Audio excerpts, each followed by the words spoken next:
RTC సమ్మె political turn తీసుకుంది. సమ్మె వెనుక బీఆర్ఎస్ పార్టీ కుట్ర ఉందని మంత్రి పొన్నం ప్రభాకర్ ఆరోపించారు. సమ్మె వెనుక కుట్ర లేదు కానీ కాంగ్రెస్ సహా అన్ని పార్టీలున్నాయన్నారు బీఆర్ఎస్ నేతలు.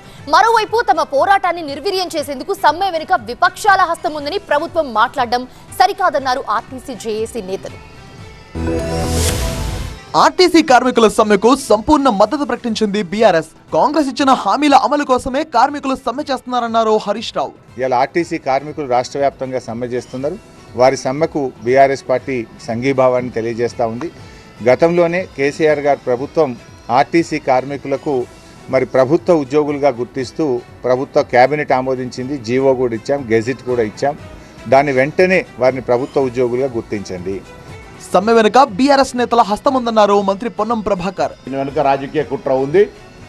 గతంలో ప్రభుత్వంలో ఉన్నటువంటి పెద్దలు మొన్నటికి మొన్న కూడా జగిత్యాల సభలో చంద్రశేఖరరావు గారు మహిళల ప్రయాణం ఉచిత పట్ల విమర్శ చేయడం కానీ, ఆటోలకు సంబంధించిన అంశం మాట్లాడడం కానీ, ఆనాటి సంఘ అధ్యక్షుడు హరీష్ రావు గారు ఈ యొక్క కొంత టీఆర్ఎస్ పార్టీకి సంబంధించినటువంటి నేరుగా సంబంధం ఉన్న కొంత కార్మిక సంఘ నాయకులు వాళ్ళ కనుసన్నల లోపల ఈ ఉద్యమ నిర్మాణం చేసేటువంటి ప్రయత్నం చేయడాన్ని యావత్ తెలంగాణలో ఉన్నటువంటి నా కుటుంబ సభ్యులైన ఆర్టీసీ కార్మికులు గమనించాలని కోరుతూ ఉన్నాం.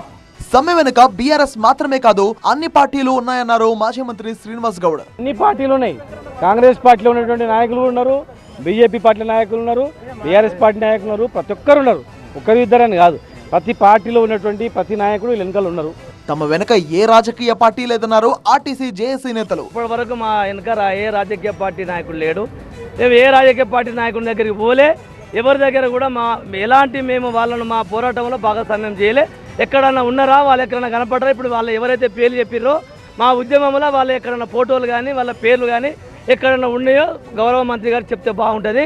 ఇంకొక విషయం ఏంటంటే అసలు ఈ సమ్మెకు ప్రోత్బలం చేసింది, ఈ సమ్మెకు పోవడానికి ముఖ్య కారణమే రవాణా శాఖ మంత్రి గారు. సమ్మెతో పేదలు ఇబ్బంది పడుతున్నారన్న పొన్నం ప్రభాకర్ కార్మికులు సమ్మె విరమించి చర్చకు రావాలని కోరారు.